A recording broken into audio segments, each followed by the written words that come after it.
Hello नमस्कार बच्चों, आप सभी का स्वागत है। मैं हूं पंकज। आज की इस वीडियो में हम पढ़ेंगे मानवी करुणा की दिव्य चमक नामक संस्मरण। इस संस्मरण के लेखक हैं सर्वेश्वर दयाल सक्सेना। आपको यह नाम याद कर लेना है क्योंकि पेपर में पाठ का नाम और लेखक का नाम भी पूछा जाता है, 1 नंबर का क्वेश्चन होता है। तो मानवी करुणा की दिव्य चमक के लेखक कौन है? सर्वेश्वर दयाल सक्सेना। इसमें यह एक संस्मरण है, इसमें हम फादर कामिल बुल्के के बारे में पढ़ रहे हैं। ये कौन थे? ये बेल्जियम के रहने वाले थे और ये इंजीनियरिंग के छात्र थे। लेकिन जब ये भारत आए तो यहाँ की संस्कृति को जब इन्होंने देखा तो यहीं की फिर आ कर के यहाँ की संस्कृति, इन्हें यहाँ का कल्चर इतना अच्छा लगा कि ये फिर यहीं के रह गए और ये कहते थे कि भारत ही अब मेरा देश है, यहाँ के लोग ही मेरे अपने हैं। यानी फिर वे दोबारा लौट करके अपने देश वापस नहीं गए। यहाँ तक कि ऐसा भी नहीं है कि उनके परिवार में कोई नहीं था। उनके पिता थे, उनके पेरेंट्स थे, उनके भाई बहन भी थे, यानी पूरा परिवार जो है कि पूरा भरा था। फिर भी उन्हें यहाँ की संस्कृति से बड़ा लगाव था, यहीं के होकर के रह गए। और यहाँ तक कि वे हिंदी से बड़े प्रेम करते थे। उन्होंने हिंदी में PhD की उपाधि प्राप्त की और हिंदी को राष्ट्रभाषा बनाने के लिए बहुत प्रयास किया इन्होंने। ठीक है, तो इनकी मुलाकात किससे होती है? सर्वेश्वर दयाल सक्सेना से। और इनकी मृत्यु हो जाती है। इनको एक फोड़ा हुआ रहता है और उसमें जहर बन जाता है तो मृत्यु हो जाती है। तो लेखक आज उन्हें संस्मरण के माध्यम से उनको याद कर रहा है और उनके व्यक्तित्व के बारे में हमें बता रहे हैं। ये दूसरा पार्ट है, पहला पार्ट आप पीछे जा कर के देख सकते हैं। यहाँ से शुरू करते हैं वीडियो को। बच्चों थोड़ा सा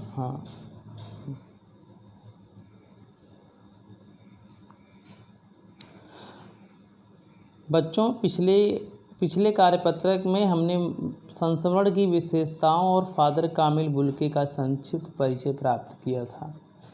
इस कार्यपत्रक में हम पाठ में शामिल फादर कामिल बुल्के के व्यक्तित्व को और गहराई से जानने का प्रयास करेंगे।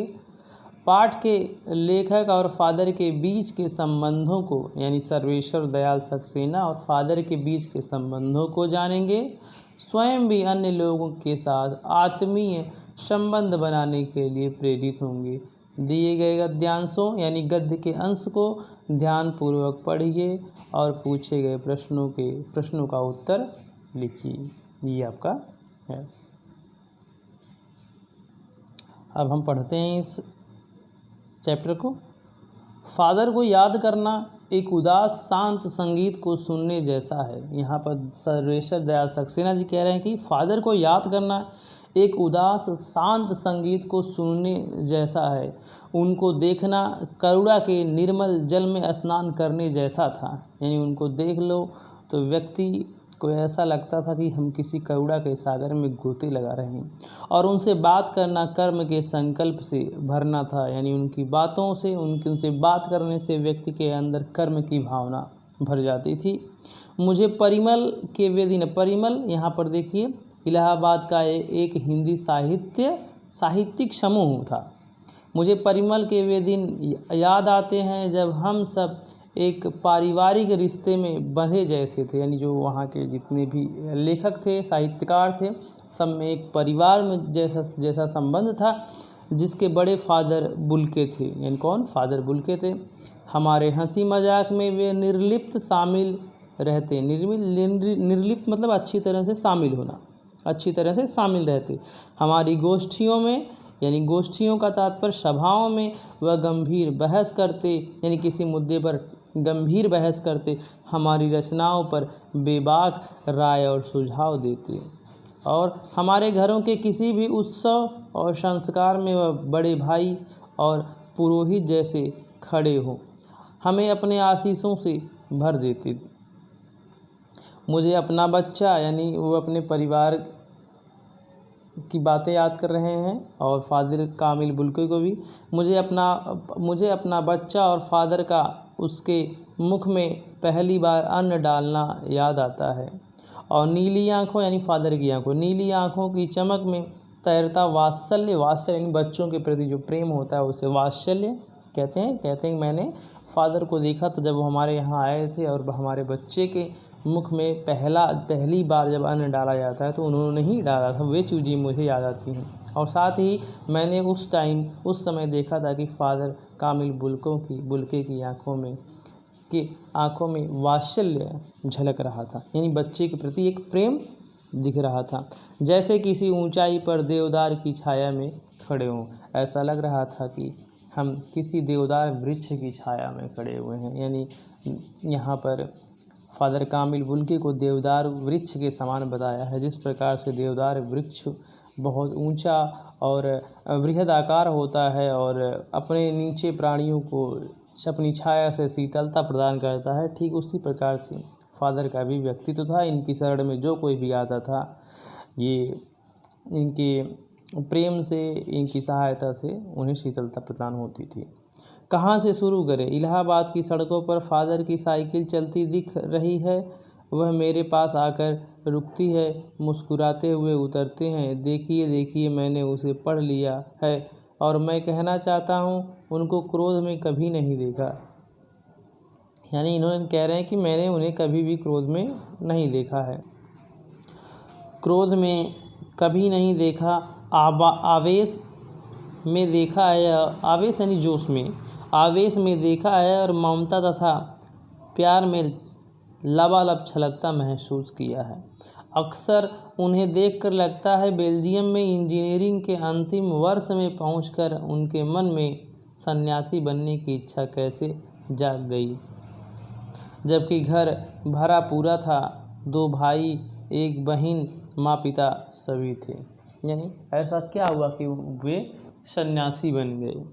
ठीक है, यहाँ पर है। अब आइए प्रश्नों की बात कर लेते हैं। यहाँ पर 4 प्रश्न हैं, चारों को करना है। तो पहला प्रश्न है, लेखक ने फादर को याद करने, देखने और बात करने को किन चीज़ों से जोड़ा है? तो पहले का आंसर है, लेखक ने फादर को याद करने, देखने और बात करने को क्रमशः उदास शांत संगीत सुनने से, करुणा के जल में स्नान करने से और कर्म के संकल्प से भरने से जोड़ा है। प्रश्न नंबर 2 की बात करते हैं। लेखक को अपने घर से जुड़ी फादर कामिल बुल्के की कौन सी बातें याद आती हैं? इसका आंसर है, लेखक को अपने घर पर यहाँ पर लिखना पर फादर द्वारा अपने बच्चे के मुंह में पहली बार अन्न डालना याद आता है। प्रश्न नंबर 3, इस गद्यांश को पढ़कर फादर के व्यक्तित्व की किन्हीं 4 विशेषताओं को लिखिए। यानी 4 विशेषताओं को आपको लिखना है। इसका थोड़ा सा नीचे।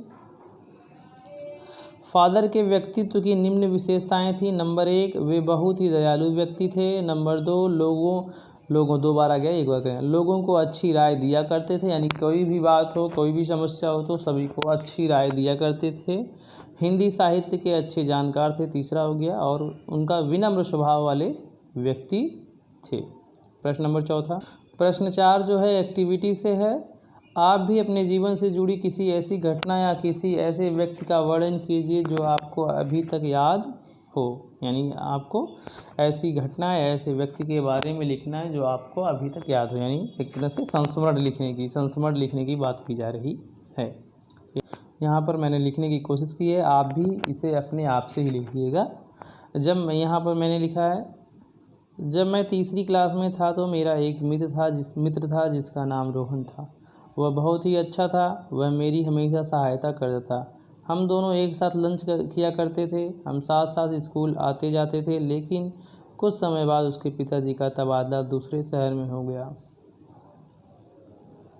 थोड़ा सा इसका क्या है, उससे बात नहीं हो पाई। मैं उसे बहुत याद करता हूँ। ऐसे और भी आप बड़ा कर सकते हैं अपने आप से। इसको चौथे क्वेश्चन को अपने आप से अपनी यादों के सहारे आप लिखेंगे। ठीक है बच्चों, ये आपको कैसी वीडियो लगी प्लीज़ कमेंट करें, लाइक करें और चैनल को सब्सक्राइब कर लें। बाय, मिलते हैं अपनी अगली वर्कशीट में, हिंदी की वर्कशीट में मिलेंगे। बाय, तब तक।